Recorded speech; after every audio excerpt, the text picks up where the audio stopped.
এখন ঘড়িতে বাজে রাত্রি 2:45।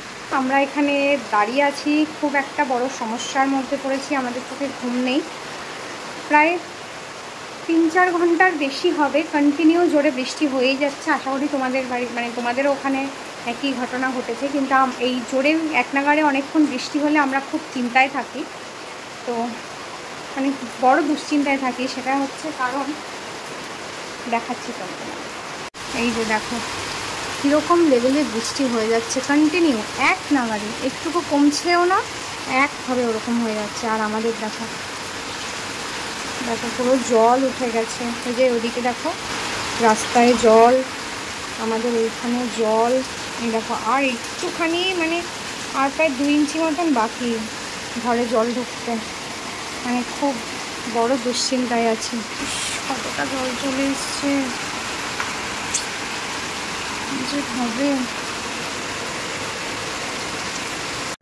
দেখো এখানে আমাদের সারা ঘর লন্ডভন্ড করে বিছানার নিচে যা যা কাঁথা পাতা ছিল সব এখানে বের করে দিয়েছি। পুরো ঘরে জল ঢুকে গেছে, কিছুতেই সে হচ্ছে না। দেখো পুরো জল ঘরে। এই যে রান্নাঘরের এখান থেকে জল আসছে, দেখো বাথরুমের এখান দিয়ে জল আসছে কীভাবে, এই সেমভাবে রান্নাঘরের ওখান দিয়েও আসছে। তাও যতটা ইসে করে রেখেছি, সব যা যা কাঁথা ছিল দেখো এখানেও সব আটকে দিয়েছি। দেখো ঠাকুরের জায়গার কি অবস্থা, সব জল উঠে গেছে, সব ভাসছে। ঠাকুরের জিনিসপত্র সব এখানে ভাসছে। দেখো পান পাতা সব ভাসছে। এই হলো ঘরের পরিস্থিতি, কি অবস্থা।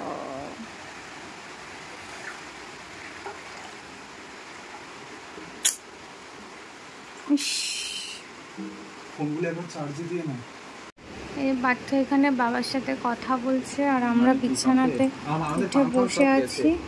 আর এই ওদিকে ফ্রিজটাও দেখো জলে।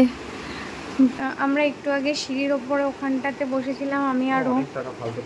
এবার বাইকটা তো ওর গ্যারেজে, এবার এত জল উঠে গেছে, সবাই দেখছি যাদের গাড়ি তারা সবাই রাস্তা দিয়ে হাঁটিয়ে হাঁটিয়ে গাড়িগুলোকে নিয়ে একটা উঁচু জায়গায় যাচ্ছে। এবার ও সেটাই ভাবছে, ফ্রিজ তো মনে হচ্ছে গেল, নতুন ফ্রিজ আমাদের। তারপরে বাইকেও বলছে যে সাইলেন্সার পাইপ দিয়ে যদি ইঞ্জিনে জল ঢুকে যায়।